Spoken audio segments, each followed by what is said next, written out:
Hello student, today we are going to discuss NCERT class 10th exercise 9.1 question number 13। पूरी ईमानदारी से मैं कोशिश करूंगा कि मेरी हर एक बात आप तक पहुंचे। पढ़ाई को इस तरह से करिए कि पढ़ाई को गर्व हो कि आपने उसे पढ़ा।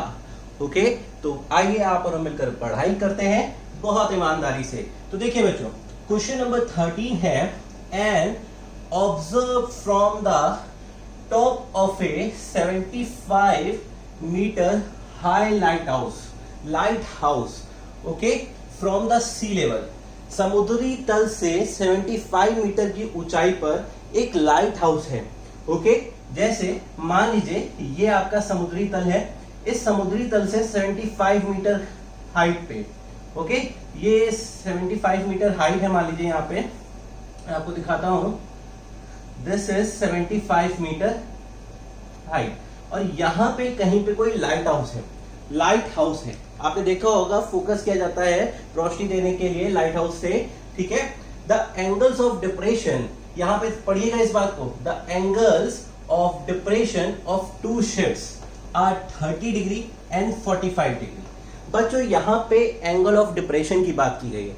What is angle of depression? जब कभी क्या करते हैं हम नीचे की तरफ देखते हैं तो क्या होता है, एंगल ऑफ डिप्रेशन फॉर्म होता है, और जब कभी ऊपर की तरफ देखते हैं तो एंगल ऑफ एलिवेशन फॉर्म होता है। तो एंगल ऑफ डिप्रेशन मतलब हम यहां से देख रहे हैं इस समुद्री तल की ओर, ठीक है, ये समुद्री तल है हमारा, ठीक है, इसको समझिए। अब इस समुद्री तल पे हम यहां लाइट हाउस से देख रहे हैं, ठीक है, देख रहे हैं क्या, the angle of depression of two ships are 30 degree. मतलब इस पॉइंट से अगर कोई शिप यहां पे है, इस पॉइंट पे है अगर कोई शिप, तो यहां से अगर हम देख रहे हैं, ठीक है, आप इस बात को देखिएगा बच्चों अच्छे से, यहां से यहां तक, ठीक है, हम देख रहे हैं तो एक हॉरिजॉन्टल लाइन होती है, ठीक है, यहां पे ये हमारी हॉरिजॉन्टल लाइन है, ठीक है। एंगल ऑफ डिप्रेशन मतलब मैं इस पॉइंट पे खड़े होके शिप को देख रहा हूं, ठीक है, यहां से मैं नीचे की तरफ देख रहा हूं, तो एंगल यहां पे फॉर्म होगा, ठीक है। ये हमारा कौन सा एंगल है, एंगल ऑफ डिप्रेशन। कितना है बच्चों, क्या बोला है हमसे, 30 degree. Okay, angle of depression कितना है, 30 डिग्री। जैसे जैसे जहाज यहां पे हम देखते हैं, तो इस पॉइंट पे अगर जो जहाज है, मान लीजिए ये जहाज यहां आ जाता है, या इस पॉइंट पे कोई जहाज है, इस तरह से समझ लीजिए कि इस पॉइंट पे कोई जहाज है, ठीक है, तो इसका एंगल ऑफ डिप्रेशन कितना बताया है, 45 डिग्री। कितना बताया है बच्चों, 45 डिग्री। क्लियर बात है, ठीक है। मैं यहां से लाइट हाउस से दो शिप्स को देख रहा हूं और उनका एंगल ऑफ डिप्रेशन क्या है, एक का 30 है, एक का 45 है। अच्छा, आप कह सकते हैं कि सर आपने जो है यहां पे इसके लिए 30 क्यों लिया, इसके लिए 45 क्यों लिया? अभी मैं आपको बताता हूं, बहुत ध्यान से समझिएगा। सबसे पहले नेमिंग कर देते हैं, ये वर्टेक्स ए हो गया, ये वर्टेक्स बी हो गया, ठीक है। यहां से ये कि लाइन ग्राउंड की मैं खींच देता हूं, समुद्री तल है, उसके लिए मैंने एक बेस दे दिया यहाँ पे ए बी, और ये सी कर दिया, इसको मैंने डी नेम कर दिया, ठीक है। अब बच्चों एक बात समझिएगा, ठीक है, जब एंगल ऑफ डिप्रेशन हमने पढ़ा था तो आपको मैंने बताया था ये बात। अगर आप देखें इस पॉइंट को मैं ई नेम दे देता हूं, ठीक है। अब यहां पे समझिएगा, angle E A D, E A D, E A D, ठीक है, ये 30 डिग्री एंगल है। ई ए डी एंगल कितना है, 30 डिग्री है। अच्छा, अब देखिए ये लाइन इस लाइन के पैरेलल है, इस लाइन के डीबी के पैरेलल है कि नहीं? अगर दो लाइंस हमारी पैरेलल हैं और उनके बीच में इस तरह से एंगल फॉर्मेशन होता है, तो ये दोनों एंगल्स क्या होते हैं, अल्टरनेट एंगल्स होते हैं। क्या होते हैं, अल्टरनेट एंगल्स। ओके, तो यहां पे ये 30 डिग्री है, तो हम क्या कह सकते हैं इसको, यहां पे this angle will be equal to A D B, ठीक है, ए डी बी, मतलब ये एंगल कितना हो जाएगा, 30 डिग्री हो जाएगा, ठीक है। इस बात को समझ रहे हैं आप? अच्छा, ठीक इसी तरीके से बच्चों मैं यहां देखता हूं कि एंगल ई ए सी, ई ये है, ए ये है, सी ये पॉइंट है, EAC ये कितना है 45 डिग्री, कितना है 45 डिग्री। अगर ये 45 डिग्री है, मैंने यहां लिखा 45 डिग्री। अब देखिए ये लाइन के पैरेलल ये लाइन है, Z बन रहा है हमारा, ये कैसा एंगल यहां पे फॉर्म हो जाएगा, ये एंगल इक्वल होगा ACD के, means this angle is 45 degree. ये हमारे क्या है अल्टरनेट एंगल्स, अल्टरनेट एंगल्स दोनों में यही प्रॉपर्टी लगी है।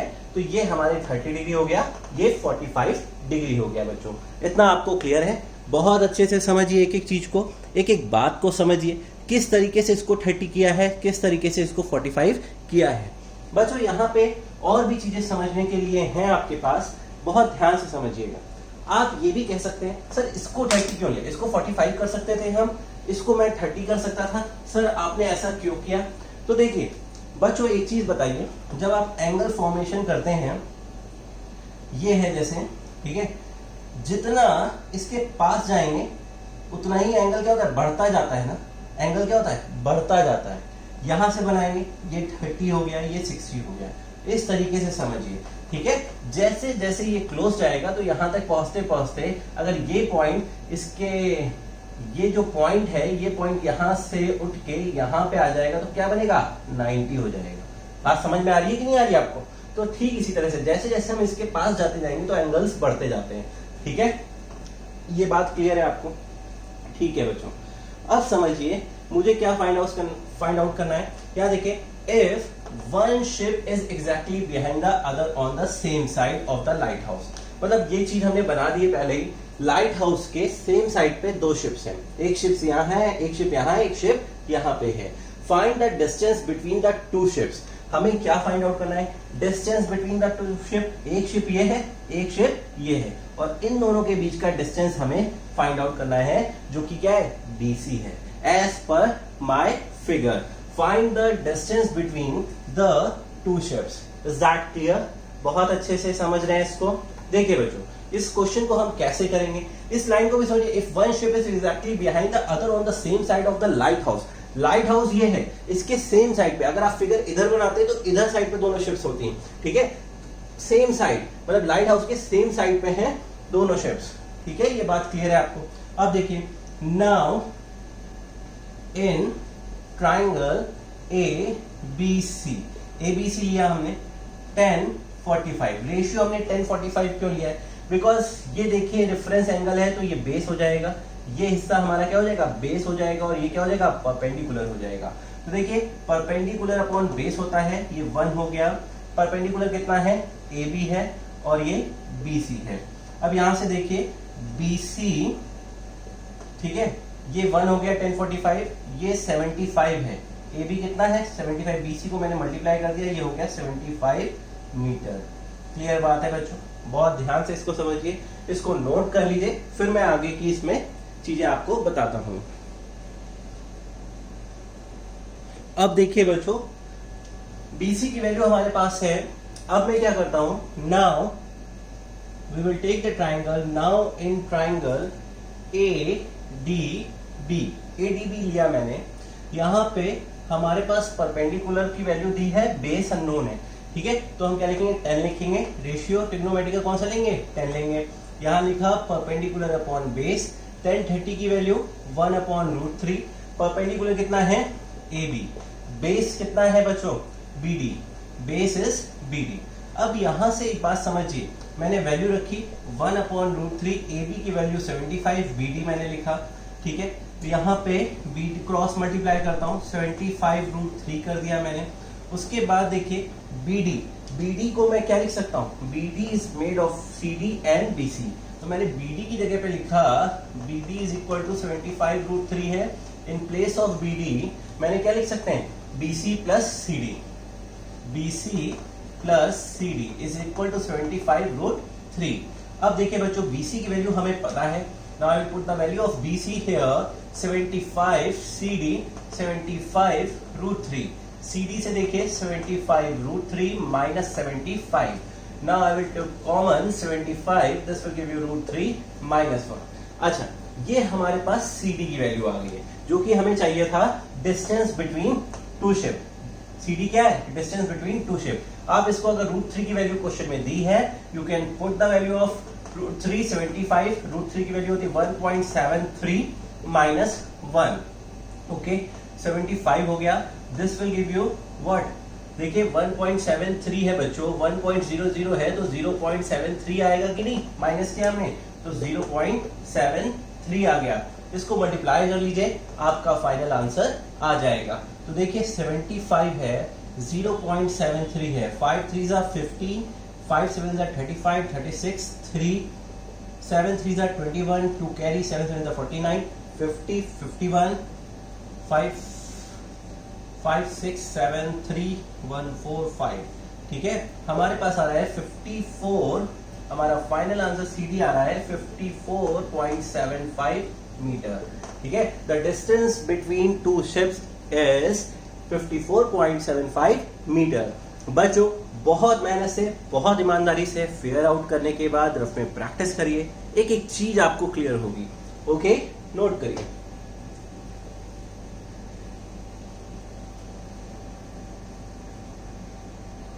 देखिए बच्चों, क्वेश्चन नंबर 14 है। इस क्वेश्चन में फिगर हमें गिवन है, बहुत अच्छे से समझिएगा। अगर फिगर ना भी गिवन होता, मैं आपको अलग से यहाँ पे समझाऊंगा, फिर रब करके पूरा क्वेश्चन कराऊंगा सॉल्व। ठीक है, समझते हैं। देखिए बच्चों, यहाँ पे बोला है a 1.2 metre tall girl spots a balloon moving with the wind in a horizontal line at a height of 88.2 metre. ठीक है, देखिए जैसे ये फिगर बनाया, मैं वैसे वैसे यहाँ पे बनाता हूं, इसको समझिएगा कि अगर फिगर ना दिया होता, एक 1.2 मीटर की टॉल लड़की जो है वो यहाँ खड़ी है, 1.2 मीटर उसकी हाइट है, यहाँ उसकी आंखें होंगी टॉप पे। ठीक है, 1.2 मीटर टॉल गर्ल, ये 1.2 मीटर की टॉल गर्ल है। स्पॉट सा देखती है बैलून, गुब्बारा moving with the wind in a horizontal line, मतलब यहां खड़ी है, अब गुब्बारे को वो देख रही है और गुब्बारा जो है ऐसे यहाँ पे कहीं है, मान लीजिए गुब्बारा है यहाँ है, अब ये गुब्बारा कभी यहाँ पे आ रहा है, यहाँ आ रहा है, मतलब हॉरिजॉन्टल लाइन में इस तरह से मूव करता चला जा रहा है गुब्बारा। बात समझ में आ रही है? इस तरह से हॉरिजॉन्टल लाइन में मूव करता जा रहा है, कब किसी समय पे वो गुब्बारा यहाँ आ गया। ठीक है, ये क्वेश्चन में बोला है moving with the horizontal line at a height of 88.2 metre, मतलब गुब्बारे की अगर आप हाइट देखें, ठीक है, हाइट देखें कितनी ऊंचाई पे है, तो ये जो हाइट है हमारे पास यहां से यहां तक की, ये दी है 88.2 मीटर। ठीक है, जो इस फिगर में मैंने यहाँ पे डी नेम दिया है, ठीक है, और यहाँ पे मैंने कोई नेम नहीं दिया है, इसको एफ समझ लीजिए आप। ठीक है, इस फिगर में यहाँ पे एफ समझ लीजिए इसको। ठीक है, अच्छा ये है, यहां से और यहां पे भी इसकी हाइट क्या होगी, यही होगी, सेम हाइट होगी। ठीक है, ग्राउंड से। अच्छा, एक ये बात हुई, फ्रॉम द ग्राउंड, यहां पे लिखा है फ्रॉम द ग्राउंड, उसकी ऊंचाई 88.2 मीटर है। The angle of elevation of the balloon from the eyes of the girls at any instant is 60 degree. ठीक है, किसी क्षण बच्ची की आंख से बैलून का एंगल ऑफ एलिवेशन, एलिवेशन मतलब ऊपर देखना, ठीक है, तो एलिवेशन कितना है 60 डिग्री, मतलब बच्ची ये है, उसकी आंखें मान लीजिए ये हैं, तो आंखों से पहले क्या होता है, ये हॉरिजॉन्टल लाइन चलती है हमारी। ठीक है, ये हमने हॉरिजॉन्टल लाइन बना दी। अब इस हॉरिजॉन्टल लाइन से आप समझिए यहाँ पे ये बैलून है, ये बैलून को हमने देखा, ये एंगल हमारा कितना है 60 डिग्री, कितना है 60 डिग्री। क्या ये बात समझ में आई आपको? ठीक है, यहां पे इस चीज को समझिएगा, ये चीज बनी हमारी। आफ्टर सम टाइम, कुछ समय बाद, the angle of elevation reduces to 30 degree. थोड़ी देर बाद एंगल ऑफ एलिवेशन क्या होता है, कम हो जाता है। ठीक है, angle of elevation reduces to 30 degree. कुछ समय बाद बैलून हॉरिजॉन्टल लाइन में आगे बढ़ता चला जा रहा है। हमने देखा गुब्बारा यहां था, फिर देखा गुब्बारा थोड़ी देर बाद वहां है, तो यहां वाले गुब्बारे से 60 डिग्री एंगल, और थोड़ी दूर पे जो गुब्बारा है, ये वाला गुब्बारा जो है, इससे कितना एंगल बन रहा है 30 डिग्री का एंगल ऑफ एलिवेशन बन रहा है। ठीक है, तो ये एंगल हमारा क्या हो गया 30 डिग्री हो गया। क्या ये बात क्लियर है आपको? ठीक है, फिर लिखा है सी फिगर, आप फिगर देख रहे हैं, इसको ए नाम दे दिया गया है, इसको बी नाम दे दिया गया है, इसको सी नाम दे दिया गया है, इसको ई नाम दे दिया गया है इस पॉइंट को। अब समझिए, find the distance travelled by the balloon during the interval. मतलब हमें क्या बताना है?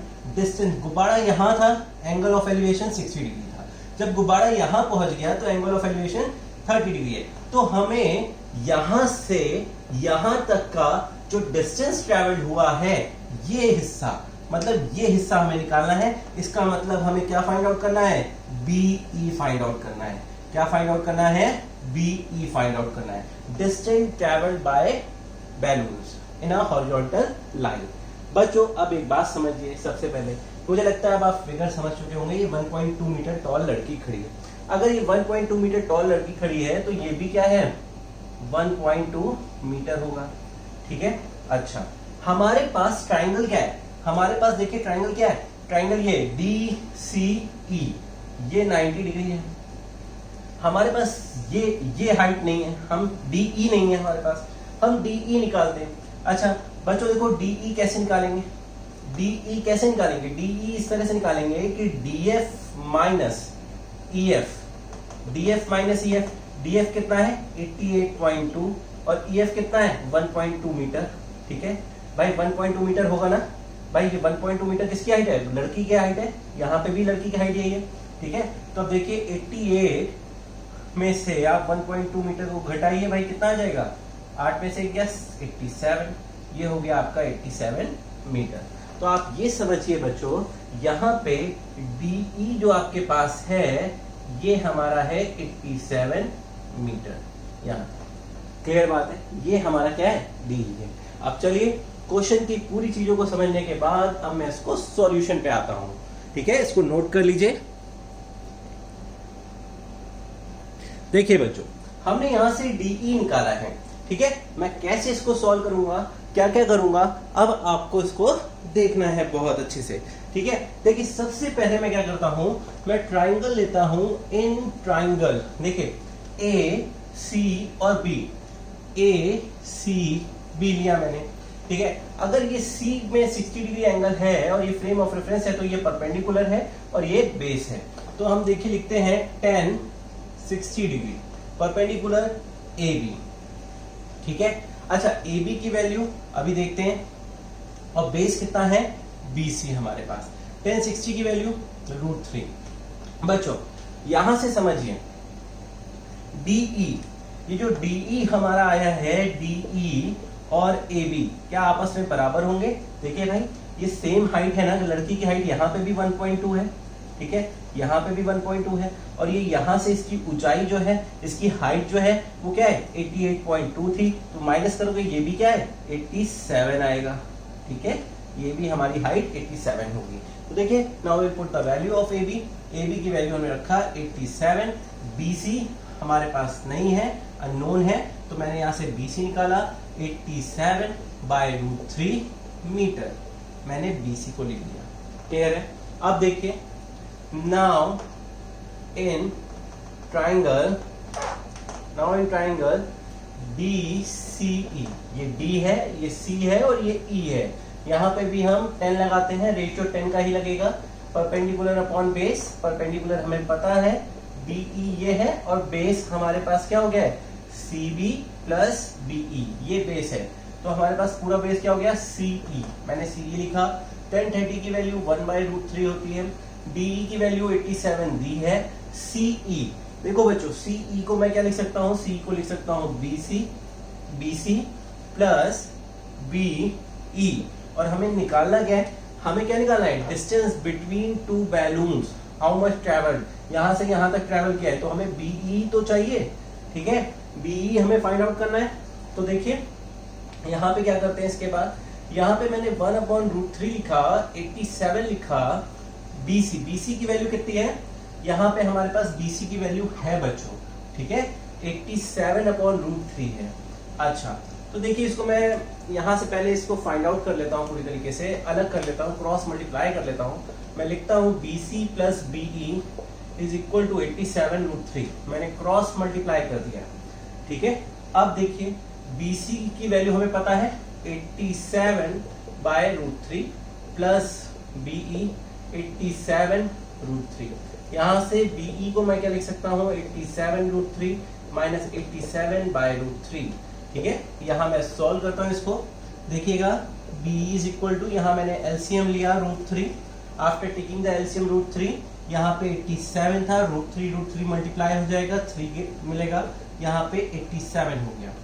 यहाँ पे बच्चों देखिए मैं 87 यहाँ भी है, कॉमन ले लेता हूँ, 3 - 1/√3।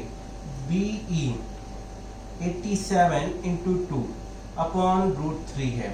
ठीक है, ये देखिए इरेशनल नंबर आ रहा है, मैं रेशनल बना देता हूँ। √3 से यहाँ मल्टीप्लाई, √3 से यहाँ मल्टीप्लाई।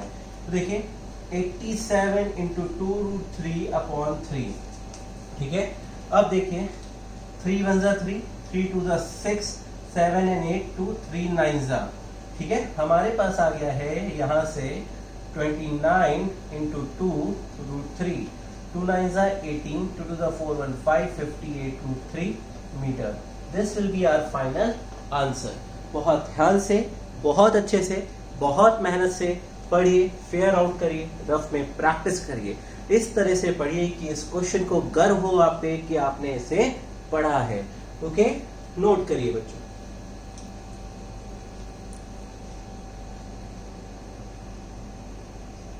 देखिए बच्चों, क्वेश्चन नंबर 15 है, यहाँ पे a straight highway leads to the foot of a tower.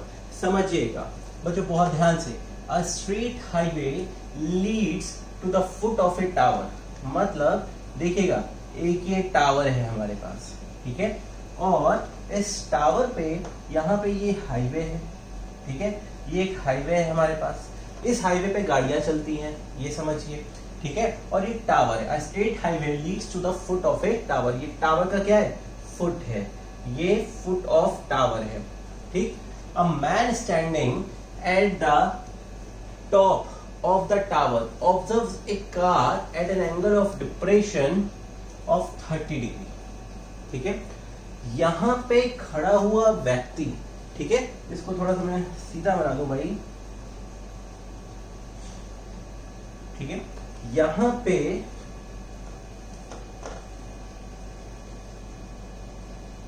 ठीक है, यहां पे खड़ा हुआ व्यक्ति देखता है कि इस हाईवे पे जो कार आ रही है उसका एंगल ऑफ डिप्रेशन, ऊपर खड़ा है तो नीचे देख रहा है, तो क्या बनेगा, एंगल ऑफ डिप्रेशन। ठीक है, अच्छा, when the object is below the eye तो एंगल ऑफ डिप्रेशन बनता है, and above the eye angle of elevation. तो देखिए नीचे देख रहा है तो एंगल ऑफ डिप्रेशन बनेगा। तो यहाँ पे देखिए, अगर वो यहां से देख रहा है, उसकी आंखें ये हैं, तो यहाँ पे ये हॉरिजॉन्टल लाइन हो गई हमारी, और यहां से ये कार है, तो इस कार पे, ठीक है, यहां से ये एंगल कितना बन रहा है, 30 डिग्री। अच्छा, क्लियर बात है। फिर हम देखते हैं which is approaching to the foot of the tower with a uniform speed. एक शब्द को बहुत अच्छे से समझिएगा, यूनिफॉर्म स्पीड, मतलब जो स्पीड कार की यहाँ पे है, अगर 10 किलोमीटर प्रति घंटे की रफ्तार से यहाँ पे चल रही है कार, तो यहाँ पे भी 10 किलोमीटर प्रति घंटे की रफ्तार से यहाँ पे भी, मतलब पूरे रास्ते 10 की स्पीड से चल रही है तो 10 की स्पीड से ही चलेगी, अगर 60 की स्पीड से चल रही है तो 60 की स्पीड से ही चलेगी। तो बच्चों यहाँ पे समझिए इस बात को कि कह रहे हैं, ये बहुत इंपॉर्टेंट पॉइंट है, विद अ यूनिफॉर्म स्पीड, मतलब एक जैसी कांस्टेंट स्पीड से चल रही है। अच्छा, फिर 6 सेकेंड लेटर, 6 सेकेंड बाद, the angle of depression of the car is found to be 60 degree, मतलब चलते चलते चलते चलते कार यहाँ कहीं पहुंच गई होगी। फिर उन्होंने बोला इसी पॉइंट से आदमी देख रहा है, तो एंगल ऑफ डिप्रेशन कितना है, 60 डिग्री, मतलब ये एंगल जो बना है ये कितना बना, 60 डिग्री। क्लियर बात है, इनका ये कहना है। अच्छा, find the time taken by the car to reach the foot of the tower from this point. From this point, जहां पे 60 डिग्री एंगल बना है, इस पॉइंट से इस पॉइंट तक पहुंचने का हमें टाइम बताना है। क्लियर बात है, हमें यहां से यहां तक के पहुंचने का टाइम बताना है। हमने ए बी सी और डी पॉइंट कर दिए। बच्चों आप इस पॉइंट को मैंने ले लिया, पहले मैं समझा देता हूं बहुत अच्छे से। देखिए एक टावर था, टावर का फुट ये है, बोला गया straight highway leads to the foot of a tower, मतलब एक टावर है और उसके सामने एक हाईवे है, ठीक है, हाईवे है उसके सामने और man standing at the top of the tower. Observe, यहां से वो ऑब्जर्व कर रहा है एंगल ऑफ डिप्रेशन कितने डिग्री का, 30 डिग्री का, ये देखिए। फिर एंगल वो अप्रोच कर रहा है विथ एक समान गति से, यूनिफॉर्म स्पीड से, ठीक है। फिर 6 सेकेंड लेटर, मतलब 6 सेकेंड बाद हम देखते हैं कि वही कार यहां पहुंच जाती है, तो एंगल ऑफ डिप्रेशन क्या हो जाता है, 60 डिग्री। हमें टाइम निकालना है by the car to reach the foot of the tower. यहां से इस फ्रॉम दिस पॉइंट लिखा है ना, इसको चीज को समझिएगा। फ्रॉम दिस पॉइंट का मतलब क्या है, 60 डिग्री वाला जो एंगल जहां बनाया है वहां से यहां तक पहुंचने में हमें क्या टाइम लगा, हमें ये बताना है। तो सबसे पहले इस क्वेश्चन में एक चीज हमें कंसिडर करनी होगी। देखिए साफ साफ बोला है विच इज अप्रोचिंग जा रही है फुट ऑफ द टावर की तरफ विद अ यूनिफॉर्म स्पीड से जा रही है। तो सबसे पहले मैं यहां पे कंसिडर कर लेता हूं, let the speed of the car is x metre per second. अच्छा, मीटर पर सेकेंड क्यों लिया है, यहां पे 6 सेकेंड लिखा है, ओके, इस बात को ध्यान रखेगा, इसलिए हमने मीटर पर सेकेंड यूनिट लिखी है। अच्छा, ये तो एक बात हुई बच्चों। उसके बाद आप देखिए, आपको अभी पता है E A D is 30 degree, angle E A D 30 degree है, तो ये किसके इक्वल होगा, ए डी बी के, ठीक है, कितना, 30 डिग्री। मतलब ये एंगल हो गया 30 डिग्री अल्टरनेट एंगल से, किससे, अल्टरनेट एंगल से, क्लियर बात है। अच्छा, उसके बाद देखिए दूसरा क्या है, एंगल ई ए सी 60 डिग्री है, किसके इक्वल है, angle A C B 60 degree alternate angles के थ्रू। तो ये भी एंगल्स क्या हो गया, अल्टरनेट एंगल हो गया, क्लियर बात है। मैंने क्वेश्चन में कंसीडर किया है speed of the car x metre per second. अच्छा, हमें एक फॉर्मूला पता है कि distance is equal to speed into time, ठीक है। मैं कुछ बातें बता देता हूं आपको, जो क्वेश्चन को करने में आसानी होगी आपको। अच्छा, तो देखिए बच्चों, जब हम ट्राइंगल ये वाला लेंगे, ए बी डी लेंगे, ठीक है, तो 30 डिग्री एंगल होगा हमारे पास। यहाँ पे डी सी, हमें डिस्टेंस निकालनी है कि यहां से यहां तक की दूरी कितनी है, हमें ये भी तो चाहिए। तो देखिए इन्होंने क्या बोला है, 6 second later the angle of depression, मतलब यहां का यहां तक, कार के यहां से यहां तक जाने का टाइम कितना दिया है, 6 सेकेंड। कितना दिया है, 6 सेकेंड टाइम दिया है। कार की स्पीड हमने कंसिडर की हुई है, कार की स्पीड हमें पता है, टाइम पता है, तो डिस्टेंस क्या हो जाएगा, डिस्टेंस बिटवीन डीसी के बीच का डिस्टेंस, ये डिस्टेंस कितना हो जाएगा भाई, टाइम पता है और हमें क्या पता है, स्पीड पता है, तो x इंटू 6 यानी 6x, ठीक है, डिस्टेंस क्या हो जाएगा, 6x मीटर हो जाएगा। क्लियर बात है बच्चों, ठीक है भाई। 6 सेकेंड बाद क्या बोला है, यूनिफॉर्म स्पीड से चल रही है, वो हमने x मीटर पर सेकेंड माना हुआ है। फिर बोला है 6 सेकेंड लेटर, 6 सेकेंड बाद कार यहां आ जाती है, तो यहां से यहां तक पहुंचने के कार का टाइम कितना है, 6 सेकेंड है। स्पीड कार की क्या मानी है, x मानी है, तो x इंटू 6 क्या हो जाएगा, 6x हो जाएगा। तो ये क्या दे रहा है, ये हमारा क्या है, ये स्पीड है और ये टाइम है। स्पीड इंटू टाइम हमें क्या देता है, डिस्टेंस देता है। तो डिस्टेंस डीसी के बीच की दूरी कितनी है, 6x मीटर। क्लियर बात है बच्चों, बहुत ध्यान से इसको समझिए। ठीक इसी तरीके से, ठीक है, हमसे बोला है यहां पे समझिएगा, find the time taken by the car to reach the foot of the tower from this point. हमें सीबी निकालना है, हमें क्या निकालना है, डिस्टेंस किसकी निकालनी है, सीबी की डिस्टेंस निकालनी है। ठीक इसी तरीके से हमने क्या किया, हमने लिखा let the time taken by car to this point. देखिए यहां लिखते हैं, let the time taken from C to B C point से बी पॉइंट तक जाने के लिए हमने लिख दिया t सेकेंड, यही हमें निकालना है। कितना टाइम लिया है यही निकालना है। तो हमने कहा यहां से यहां तक का टाइम t सेकेंड है और कार की स्पीड कितनी है x, तो x इंटू टी हमारा क्या हो गया, डिस्टेंस हो गई। तो BC हमारे पास कितना आ गया, xt मीटर। क्लियर बात है, कैसे आया समझ में आ रहा है।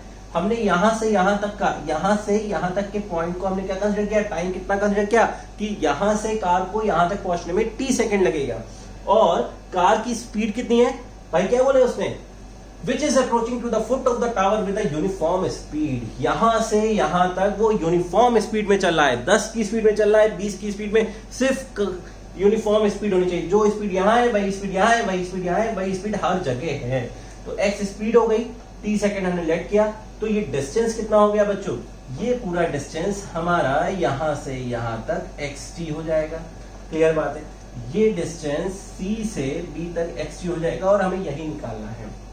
ठीक है, हमें क्या निकालना है, टाइम निकालना है, समय कितना लगा। ये तो हमने डिस्टेंस निकाला और यहां पे ये डिस्टेंस कितना हो गया है भाई, 6x हो गया है। पूरा क्लियर है आपको पिक्चर। ठीक है, अब हम इस क्वेश्चन को सॉल्व करेंगे बच्चों। ठीक है, फेयर आउट करिए इसको।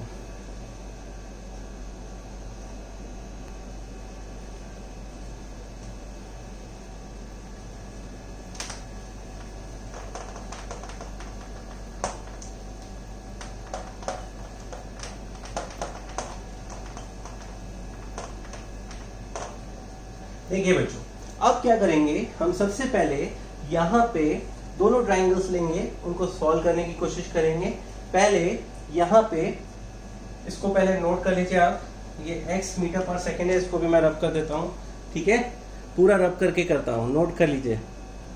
देखिए यहां पे मैं क्या करता हूं, सबसे पहले in triangle ABD, ABD 30 degree वाला, यहां पे देखिए 10 30 डिग्री, परपेंडिकुलर कितना है, AB है, बेस कितना है, ये क्या हो जाएगा, BD, 10 30 1/√3 AB। BD कितना है बेटा, BD को मैं क्या लिख सकता हूं, BD can be written as DC plus BC, मैंने ये लिखा। उसके बाद बच्चों मैं इसको सॉल्व करता हूं, देखिए फिर मैंने क्रॉस मल्टीप्लाई कर दिया DC प्लस BC। ठीक है, यहाँ AB√3 मैंने डायरेक्टली इसको लिखा। अब देखिए मैं यहाँ पे वैल्यूज रखता हूँ।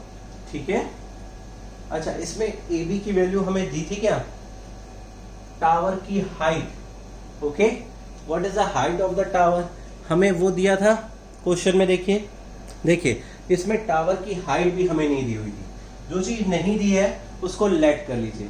ठीक है, और ये दोनों ट्राइंगल में कॉमन आएगी, मैंने इसको लेट कर लिया कि h मीटर हाइट है टावर की। ठीक है, यहाँ पे लेट द स्पीड वाला जो सिस्टम है, इसी के साथ आप लिख लीजिए let the speed of the car is equal to x metre per second. ठीक है, फिर इसी में height of the tower, let the height of tower is equal to h metre. ठीक है, ये भी हम कंसिडर कर लेंगे। तो देखिए AB की जगह हमने रखा h√3 हो गया भाई। ठीक है, BC और DC है हमारे पास है, DC की वैल्यू कितनी है 6x, BC की वैल्यू कितनी है xt हमारे पास। यहां से हम h निकालते हैं, h will what 6x plus xt upon √3। इसको आप ऐसे भी लिख सकते हैं, x कॉमन लीजिए 6 प्लस t अपॉन √3। ये हमारी h की वैल्यू आ गई बच्चों। ठीक है, अब हम दूसरा ट्राइंगल लेंगे, I am going to rub this. देखिए अब क्या करेंगे बच्चों, now in triangle ABC 60 degree वाला, हमने लिखा है यहाँ पे 10 60 डिग्री AB अपॉन BC। मैंने ये लिखा 10 60 की वैल्यू क्या होगी, √3 हो जाएगी, AB की वैल्यू h हो जाएगी, BC की वैल्यू क्या हो गई xt हो गई। यहाँ से हम h निकालते हैं xt√3, ये हमारे पास आ गया। आप देखिए यहाँ से भी हमें h मिलता है और यहाँ से भी हमें h मिलता है। Equation 1 and equation 2, from equation 1 and 2 हमारे LHS बराबर हैं, तो RHS अपने आप बराबर होंगे। तो हम यहाँ लिखते हैं फ्रॉम इक्वेशन 1 and 2, ठीक है। क्या होगा, RHS हमारे बराबर हो जाएंगे 6 ये x प्लस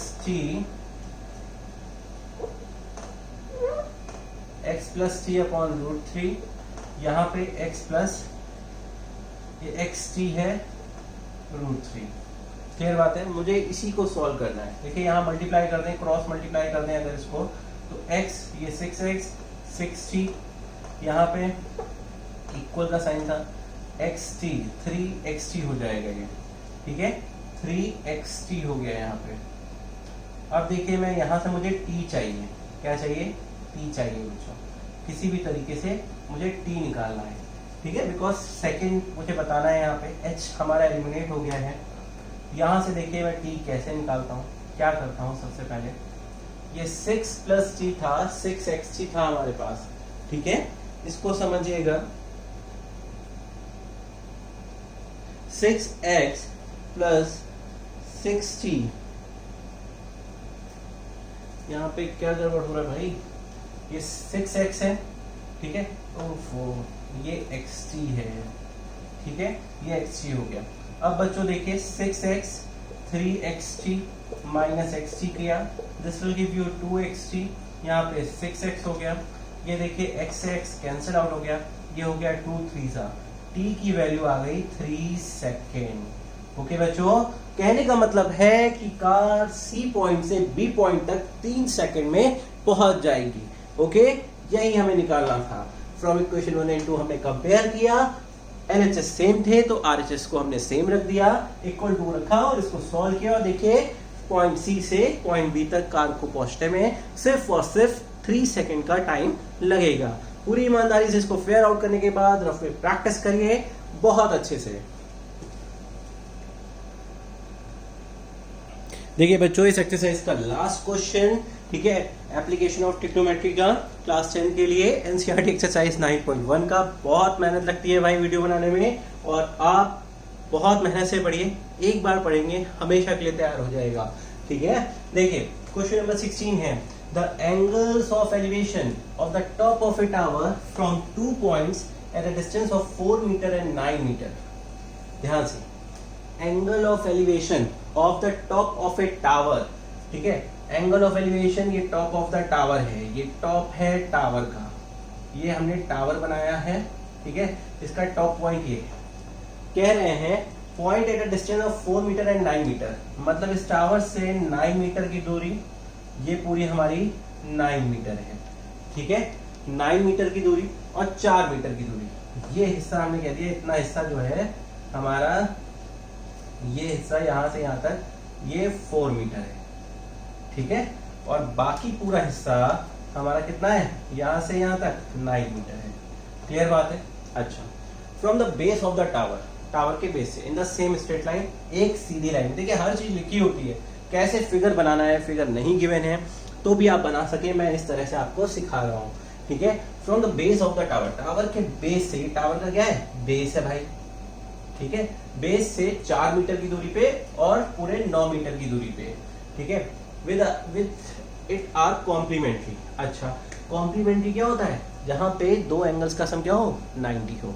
अगर एक एंगल मैंने थीटा मान लिया, मान लीजिए यहां से इस पॉइंट से और इस पॉइंट पे एंगल हमारा थीटा है, ठीक है, ये दोनों जो 4 मीटर की दूरी पे बना है, ये एंगल फिर कितना हो जाएगा, ये हो जाएगा 90 माइनस थीटा, ये बोला है, ठीक है। Prove that the height of the tower is 6 metre, हमें प्रूव करना है, ठीक है, तो हम यहाँ मान लेते हैं कि हाइट ऑफ द टावर कितना है, h मीटर। हम प्रूव करेंगे कि h की वैल्यू कितनी है, 6 है। इसको a मान लिया है, इसको b मान लिया है, इसको c, इसको d।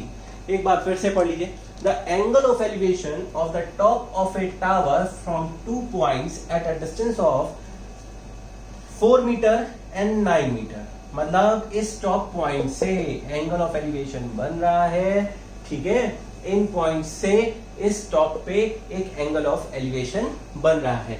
The angle of elevation of the top of a tower, tower के टॉप का एंगल ऑफ एलिवेशन, मतलब हम यहाँ हैं और यहाँ से टावर को देखते हैं, और तो जहां टावर है वहां से उसके फुट की दूरी 9 मीटर है। फिर मैं थोड़ा आगे बढ़ जाता हूँ, ठीक है, आगे बढ़ने पे वो दूरी फुट से 4 मीटर है। फिर एंगल ऑफ एलिवेशन क्या बन रहा है 90 माइनस थीटा। इन्होंने सिर्फ एक चीज बोल दी है, same straight line with it are complementary, मतलब जो दो एंगल्स बन रहे हैं वो कैसे हैं कॉम्प्लीमेंट्री, एक थीटा होगा तो दूसरा 90 माइनस थीटा होगा। चलिए हम और आप मिलकर करते हैं इस क्वेश्चन को, बहुत आसान है। इन ट्राइंगल एबीसी हमने लिखा 10 90 माइनस थीटा। 10 क्यों ले रहे हैं भाई, परपेंडिकुलर है और बेस है हमारे पास, ठीक है। तो क्या हो गया, परपेंडिकुलर h है, बेस कितना है 4 है। 10 90 माइनस थीटा प्रीवियस वीडियो में आपने पढ़ा है कॉम्प्लीमेंट्री एंगल्स के बारे में। कॉट थीटा हो जाएगा भाई ये, इसको क्या लिख सकते हैं कॉट थीटा, h/4। h की वैल्यू क्या हो गई 4 cot theta. This will be our equation 1। Clear बात है बच्चों। अच्छा फिर देखिए यहाँ पे इन ट्राइंगल ABD लिया हमने, यहाँ पे हमने लिखा 10 थीटा, क्या हो गया h/9, ठीक है। यहाँ से h को निकाला तो बच्चों क्या हो जाएगा 9 10 थीटा। अच्छा इस क्वेश्चन में सिर्फ एक ट्रिक है, उस ट्रिक को ध्यान रखिए आप लोग बस, ठीक है। 1 और 2 दो इक्वेशन है, दोनों में h है। हम क्या करते हैं 1 को मल्टीप्लाई करते हैं इक्वेशन 2 से, दोनों इक्वेशन को मल्टीप्लाई किया तो h into h 4 cot theta into 9 10 theta. अच्छा अब आपको पता है ये क्या हो जाएगा h² हो जाएगा, कॉट थीटा और 10 थीटा का अगर मल्टीप्लाई करोगे तो क्या होता है 1 होता है। 10 थीटा को अगर कॉट थीटा से मल्टीप्लाई करते हैं तो वैल्यू क्या आती है 1, बिकॉज कॉट थीटा को हम क्या लिख सकते हैं 1/10 थीटा, कैंसिल आउट हो जाएगा तो 1 आएगा हमारे पास। 4 9 36 हो जाएगा, ठीक है। फिर h will be what square root of 36, ठीक है। h की वैल्यू क्या आ जाएगी 6 मीटर, हेंस प्रूव। ठीक है बच्चों, हमने इसको प्रूव कर दिया है। ये कितना आ रहा है 6 मीटर आ रहा है, कितना आ रहा है 6 मीटर। क्लियर बात है आपको, ये आ रहा है 6 मीटर। बहुत अच्छे से, बहुत ध्यान से, बहुत मेहनत से पढ़ाई करिए। आप सभी से मैं एक बात कहना चाहूँगा बच्चों, प्लीज़ वीडियो को शेयर करिए, जितना आप शेयर करेंगे उतना अच्छा है हमारे लिए। लाइक करिए, कमेंट करिए। मेरी खुशी इस बात में है कि आप मेरे द्वारा बनाए गए वीडियो से कुछ सीख पाते हैं और अच्छे मार्क्स से पास हो जाएंगे। पूरी गारंटी मैं दे रहा हूँ आपको। एक एक लेक्चर क्लास 10 के लिए मैं बना दूंगा एनसीईआरटी का, समझाते हुए। आपसे बस रिक्वेस्ट है, शेयर करिए, सब्सक्राइब करिए, लाइक करिए। शेयर करिए, सब्सक्राइब करिए, लाइक करिए। घर पर रहिए, स्वस्थ रहिए, अपना बहुत ख्याल रखिए। पढ़ाई को इस तरह से करिए कि पढ़ाई को भी गर्व हो आप पर कि आपने उसे किया। Okay, thanks for watching.